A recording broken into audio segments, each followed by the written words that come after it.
Hi అండి, అందరూ ఎలా ఉన్నారు? బాగున్నారా?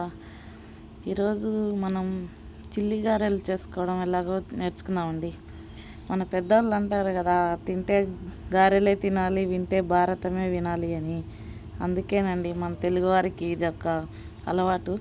ఏ పండగ అయినా, పబ్బమైనా, అల్లుడైనా, చుట్టాలైనా ఎవరు వచ్చినా గారెలే చేస్తారు. ఫస్ట్ మనము 3-4 గంటలు నానబెట్టుకున్న అలసంద బేడలని గట్టిగా ఒత్తుకుంటూ పిసుకోవాలండి.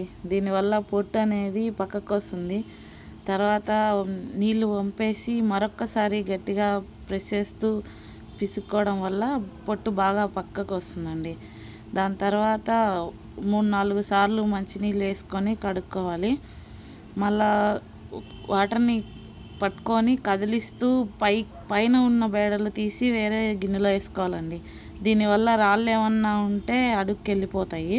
చేయడాన్ని గాలించడం అంటారండి. మీలో ఎంతమందికి తెలుసు? కామెంట్ చేయండి.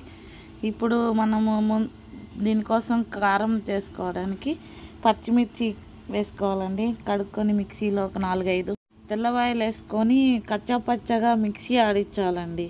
తర్వాత ఈ బేల్ని గ్రైండర్లో తీసుకొని మనం ముందుగా మిక్సీలో పట్టుకున్న పేస్ట్ని వేసి ఉప్పు పసుపు వేసుకోవాలండి తగినంత.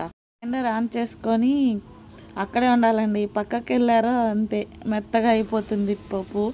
ఒక 1 మినిట్ 2 మినిట్స్లోనే అయిపోతుందండి. కొంచెం కచ్చాపచ్చగా ఉన్నప్పుడే చూసుకొని తీసుకోవాలండి.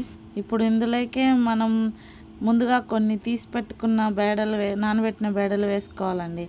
అందువల్ల అవి ఫ్రై అయ్యాక తినేటప్పుడు బాగా క్రిస్పీగా తగులుతుంటాయి, బాగుంటుంది. ఇప్పుడు ఆయిల్ హీట్ అయ్యాక వీడియోలో చూపించిన మాదిరి గారెల్లా చేసుకొని వేసుకోవాలండి. అంతే. Thank you.